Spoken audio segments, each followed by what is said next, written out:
Good evening, everyone. Welcome back to another wellness segment on 30 Minutes with Akosua Asabea. Of course, it's me, your host, Akosua Asabea, and I'm here again with Mr. Jeremiah Quansah, the head therapist of Spintex Medical Center. So today, well, you know the segment is all about health and wellness, and again, we come to you with another beautiful and educative session on health. Today, we're talking about DVT. Deep Vein Thrombosis. What do you know about it? Mr. Jeremiah Quansah is here with us to give us more information, elaborate and give us more details. So, welcome. Yeah, thank you, Akosua. I think that once again we've met here, and it's great to actually have you on the show. I want to try and then go through our topic of the day. I normally, you know, that anytime we have a show like this, I like to always bring a practical point on board. Yeah. Now we are talking about DVT, right? Yes. So I think that the words in them are actually about deep vein thrombosis. So we are trying to look at what that condition is likely to be. Okay. Now let's have a very simple explanation to this, Okay. right? Now we are saying that there are times that people go through a certain kind of pain and other things. Normally, some of these conditions actually occur in the legs and then in the thigh. But then what is it? Why is it a vein thrombosis?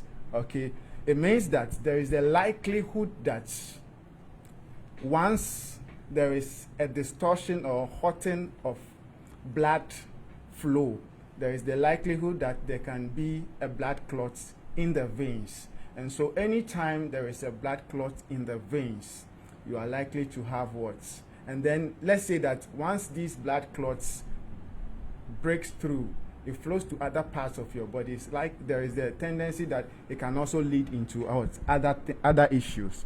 So one way or the other say that this situation actually occurs when blood clot develops in the deep veins in the human body. Okay, so when you say deep vein, just to make it clear, viewers, you know, we have the superficial veins and we have the deep veins. The ones you see beneath your skin, those are not deep veins, those are superficial veins. Okay, so let's continue.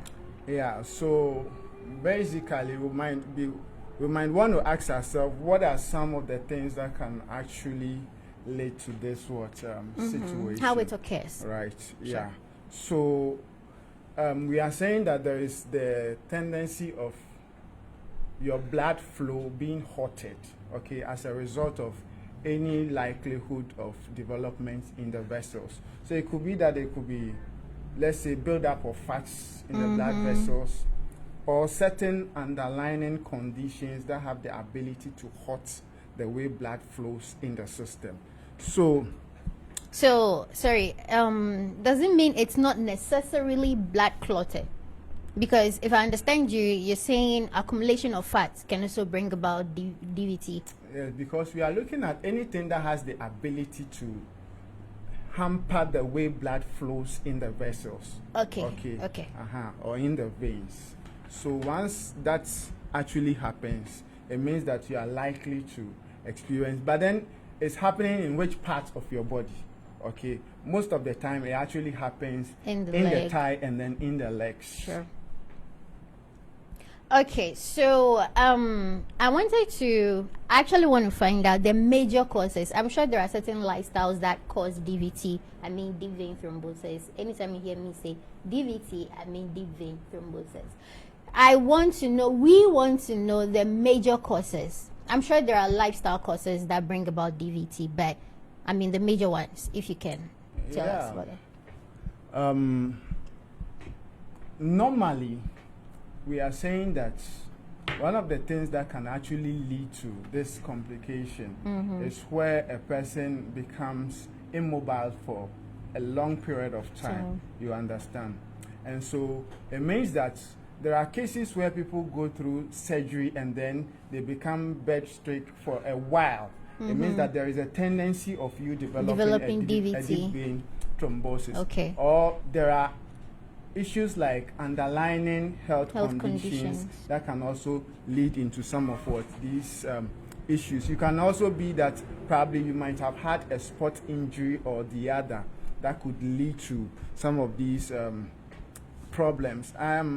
There are a few cases where you see some of them having the ability to occur in pregnant women. Okay, because of the weight. Yes. On the legs. Excess build up in the human body. I mean, your body mass automatically exceeds a certain figure, and so it tells us that you have more of what you are exceeding your ideal weight, and for that matter, it can cause some of these. Yeah, that's why sometimes problems. you see in pregnant women they have this swelling of legs and all that because there's so much pressure on the pelvis.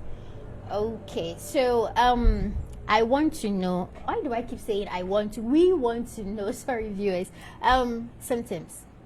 Yeah. So we are saying that what are some of the things that we can actually look at and be able to determine That in this a is certain DVT. way that this is DVT. Okay. So we are saying that anytime you experience a certain level of pain around the legs, a cause for that, let me say, that awareness, like you should be worried that what is it that I'm going through? You understand? So is it like a one-time pain, or if it's regular, you often feel that pain at that same particular spot? Yeah. What happens is that if the pain persists, you understand, for a while, and then you cannot really explain to a certain level, there is the need for you to know that these are some of the things that currently is probably, these are the signs you want to look at and say that you have issues like that. So one of them is just pains in the legs. We are also looking at the tenderness in the legs as well. We are looking at some levels of soreness around your calf itself, and then we are talking about the swellings of the leg itself. It can also be a certain level of pain on the thigh. So these symptoms seem a bit common, if you ask me. We all go through it. Sometimes you sit for long, or maybe your leg hits something and you find this pain here and there. The symptoms are a bit common. So is it possible that DVT will go unnoticeable? With all these symptoms, they are way too common. So sometimes someone will just let it go. Okay, it's just some leg pain. Yeah, normally in most cases, you might not even know that you actually have that complication. Okay. And so sometimes when you see some of these small signs, there is the need for you to actually see your doctor for further investigations to be conducted. You understand? So in certain instances, it might not even come with a sign at all. That's dangerous, I suppose. That's what? Dangerous, I Yes. suppose. It could bring about certain complications. Yes. And so if it happens that way, I mean, there are instances where you're already suffering a DVT, and then the chances are that this blood clot actually breaks through your veins, and then it hits other areas in the body, and then has the ability to actually cause a pulmonary thrombosis. You understand? Okay, I get it. Or So yeah, pulmonary embolism.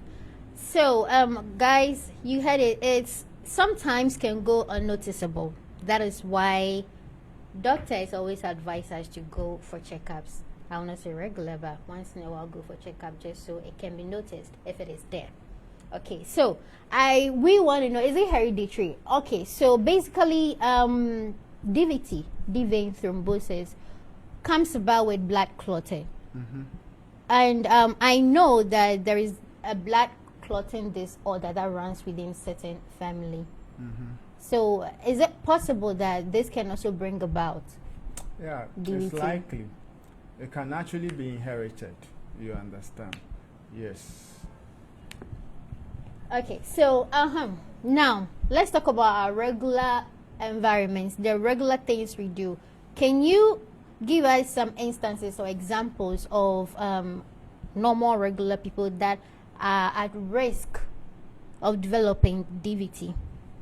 Yeah, when we say it can actually happen in any normal person, especially where you happen to find yourself in a certain position where you are not very mobile, you understand. It looks more or less like you are confined to a particular region for a very long time. Then I would say people in the corporate world. Yes, so like I was building up that there are people that we can say that people who work in certain sectors of our economy are likely to have some of these things. But then we'll not just sit here and then say that that is so, unless we can actually determine by virtue of certain, let me say, a lot more investigations would have to go into it. But people who work in the corporate world, like the bankers, they do a lot of sitting. Okay, people who do a lot of these app things where they have to sit behind their computers for a very long time. And we know how when you sit more than a certain number of hours, it affects your entire blood circulation. And so if there is anything that will hurt the way blood flows in the body, it means that we are looking at people that work around these circles of our economy. So bankers are likely, I think that people who sit behind desks for long hours, I mean managers who sit for long hours even after work trying to go through their, daily work activities. And so it cuts across.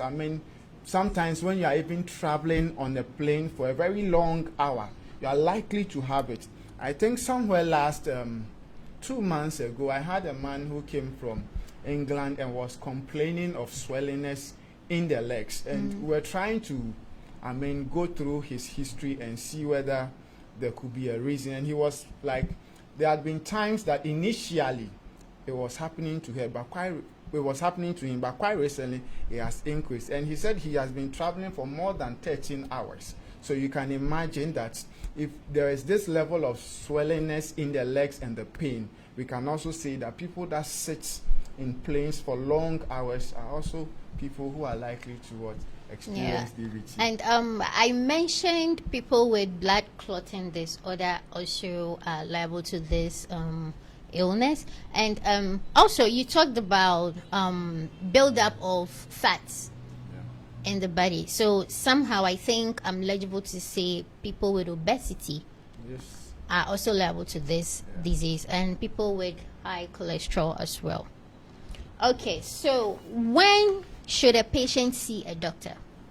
When does it get to the point that you have to rush and see a practitioner? When? I think DVT cases are not minor cases that you can easily sit in the house with.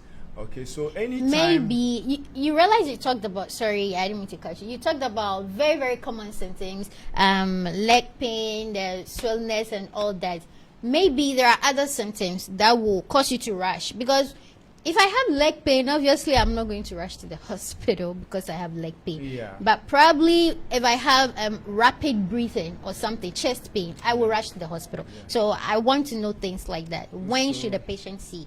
Like I was saying before, that if some of these pains persist, and like you just say earlier on, that you notice that you are actually having complications that relates to how you actually breathe, it means that once you are short of breath, there is always that sense of alertness that must come to you, that there is the need for you to see a doctor to assess your entire situation and see whether you are actually safe or not. So I think that on that basis, you are always on point to make sure that you're actually seeing your doctor to make sure that you are safe.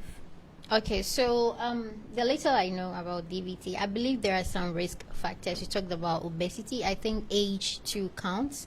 And I also found out that contraceptives can also bring about blood clotting.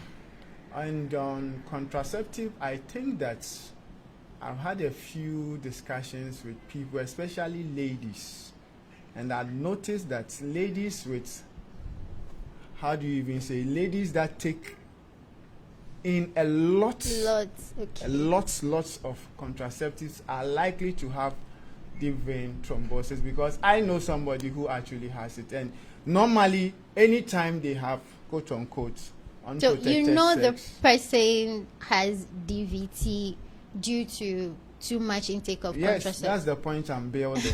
Okay. And so it's not like something that is set on the run, but these Okay. are things that are actually happening to people. I hear these days the youth are actually taking contraceptives like emergency drugs. You understand? So It's emergency. anytime drug. you have an unprotected sex, they run in and make sure that what they secure themselves. And so it means that if there is the tendency of these drugs having the ability to affect the way your blood flow, you are likely to experience that So, kind of ladies, you complication. heard the man. Please reduce the intake of contraceptives. Okay. So, with our risk factors, he talked about age, obesity, contraceptives. I'm very keen on that. Lack of movement and pregnancy can also, but pregnancy shouldn't alarm you. I think after 6 months, you're good to go. Though you should go see your doctor to help you. Though, and prevention, some lifestyle things we can change in our lifestyle so that we Yeah, wouldn't I have to think develop that's DVT. Basically, we have spoken about movement related stuff. So if this is a condition that is largely is happening because you are stationed or you are confined to one particular position or place, it means that there is the need for you to have an intermittent walk. Maybe if by virtue of the nature of work you do, you happen to sit for hours. And you see, sometimes some of these things that we talk on our show are very practical. You understand? Yeah, of course. Today, I happened to also take a lady through a therapy, and she works at the port. And we were talking, and she told me that she has been sitting for 8 hours non-stop. No You see, lunch break, no nothing. lunch break, nothing, because she wants to make up her time. Okay. And so she came in, and what was the normal complaint? She came in, swollen legs, let me see, and then pains in the ankle area. Not just ankle, but it stretches from the ankle. Almost when you touch the calf area, she feels that level of soreness around. And so we're discussing the issue. And I was like, what do you do? And she's like, she works at the port. And like, I'm like, what exactly do you do? These people who work at the port and they sit on the crane. So once you get up there, you'll be there for 8 hours non-stop. So it means that you are sitting, you are confined in that seat for 8 hours. And so it is likely that any time you get up from that place, you might experience some level of discomfort. Or the other. So basically, we are saying that these are some of the things that you are likely to see. Okay, so well, we all know Mr. Jeremiah Quansah works at Spintex Medical Center. So imagine a patient walks in and gets diagnosed with DVT. How do you treat the patient? Yeah, like, you know, normally at the Spintex Medical Center, we have different modalities that we are using. But of course, we will not allow you to go without the basic kind of home remedies that we always encourage people to do. Exercise is always important in everything that we do. So once you have a medical condition of a sort, and it's something that we think that we can advise you to start exercise, we actually advise that you start exercising actually. But then in the facility, we have different modalities that help us treat our patients. So we are talking about where we would like to take you through base and little portions of some levels of stretches and massage as well, just to make sure that we help your blood vessels, and then the blood can actually begin to flow. Just these are just manual processes that we are taking you through, but we also have equipment that have the ability to also help improve the way blood circulates in your body. So we are talking about the spine treatment bed that has the ability to actually scan your entire spine and then also help with the way blood circulates in you understand. We also have the iTera Care device that we also use in the center. So all these devices are devices that penetrates the skin, and so it has the ability to hit our blood vessels and improve the way blood circulates in our body. Okay, so we had the man, Mr. Jeremiah Quansah. It seems as though a lot of the things we do in our daily lives, our daily routines, can bring about DVT, but don't forget to always exercise. That is the most basic. So, due to certain complications, you talked about PE, pulmonary embolism. I would love for you to explain more about that, because I'm sure our viewers would want to know about PE. That is one complication of DVT, just so you know. Yeah, basically, I was saying that for the PE to actually occur is also the likelihood that you must definitely be a patient of what? DVT. You understand? Okay. So, in the instance where these two things happen together, then it means that it's a complication. You are likely to be diagnosed of what? This pulmonary embolism. And so we are saying that these are things that you could basically refrain from right from the beginning. Where you are diagnosed of DVT. You make sure that you follow the prescriptions as the and doctor the puts directions out. of your doctor very well. Okay, so when you fail to treat your DVT, there's a possibility it's going to escalate to PE, pulmonary embolism. And what is that? That's when the blood clot breaks loose, and then travels all the way to the lungs. I don't think you want to go through that.